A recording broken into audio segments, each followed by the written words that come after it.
இங்க ஒரு பையனால productive food இல்லாம எங்கேயுமே போக முடியாது. ஏன்னா அவன் இம்யூன் சிஸ்டம் ஃபெயில் ஆயிட்டு இருக்கிறதுனால ஒரு பபுள் உள்ள வச்சு அவனை வளர்த்துட்டு இருப்பாங்க.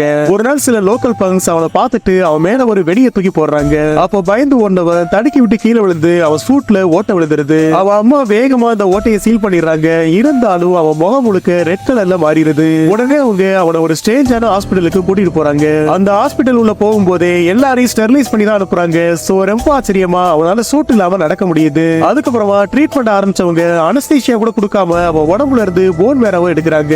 அப்ப ஆபரேஷன் நடந்துகிட்டு இருக்கும் போது அங்க இருந்த நைஃபோட ரெஃப்ளெக்ஷன்ல ஒரு கோரமான உருவம் அவனுக்கு தெரியுது. ஆனா ஆபரேஷன் முடிஞ்சதும் அவன் பேரண்ட்ஸ் கிட்ட இதை சொன்னா நம்பவே மாட்டேங்கிறாங்க. போக போவே அவங்க பண்ற ட்ரீட்மெண்ட் எல்லாம் அவனை வீக் ஆகிட்டே போகுது. அதே நேரத்துல அந்த ஹாஸ்பிட்டல்ல தொடர்ச்சியா அமானுஷ்யமான விஷயங்கள் நடந்துகிட்டே இருக்கு. ஒரு நாள் அவங்க கொடுத்த மாத்திரையை முழுங்காம ஏமாத்திட்டு அங்க என்ன நடக்குதுன்னு கண்டுபிடிக்கிறதுக்கு அவன் ட்ரை பண்றான். அப்பதான் அவனுக்கு ஒரு ஷாக்கிங்கான உண்மை தெரியுது. அவன் பார்த்த உருவங்கள் எல்லாமே ஆல்ரெடி அங்க பேஷண்டா இருந்து செத்து போனவங்க தான். ஆக்சுவலி இங்க என்ன நடந்துட்டு இருக்குன்னா ஒரு மூட நம்பிக்கை கும்பல் சடங்குகள் பண்றன்னு சின்ன பசங்களை அங்க வர வச்சு கொண்டுகிட்டு இருப்பாங்க. அது தெரியாம சாமோ பேரண்ட்ஸும் அந்த இடத்துல வந்து மாட்டிருப்பாங்க.